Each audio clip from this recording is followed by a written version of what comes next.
এবারের ঈদুল আজহায় কুরবানি সংক্রান্ত বিধিনিষেধ শুনে অনেকেরই মন খারাপ হতে পারে, কিন্তু প্রতি বছরে এমনও অসহায় দুস্থ মানুষ থাকে যারা কুরবানিতে অংশগ্রহণ নিতে পারে না, তাদের ঘরে ভালো মন্দ রান্না হয় না।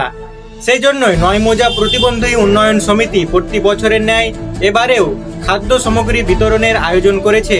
এই খাদ্য সামগ্রী বিতরণ হবে আগামীকাল রবিবার বিকেল 4টায়। এখানে আমাদের সঙ্গে রয়েছেন নয়মোজা প্রতিবন্ধী উন্নয়ন সমিতির সেক্রেটারি। তার কাছ থেকে জানবো কি কি আয়োজন হবে, কিভাবে হবে এবং কারা কারা এই সহযোগিতা সাহায্য পাবে। আসসালামু আলাইকুম। নয়মোজা প্রতিবন্ধী উন্নয়ন সমিতির সেক্রেটারি ফরিদুল নাজা। আগামীকাল 24শে মে রোজ রবিবার বিকাল 4টার সময় প্রতিবন্ধী ভাই বোনদের জন্য একটা বিশেষ খাদ্য সামগ্রী বিতরণ করার একটা করেছি, আমরা প্রোগ্রাম করেছি।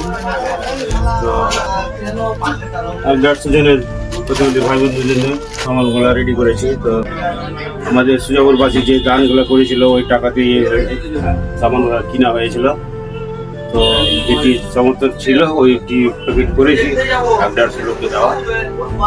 তো আপনারা যদি আরও দান করতে চাইলে আরও আমরা এক থেকে ভালো করে করার চেষ্টা করবো। পাশে থাকবেন একটু, পাঁচ রকম আইটেম, তো একটু পাশে থাকেন, সাহায্যের হাতগুলো বাড়িয়ে দিলে একটু ভালো হয়।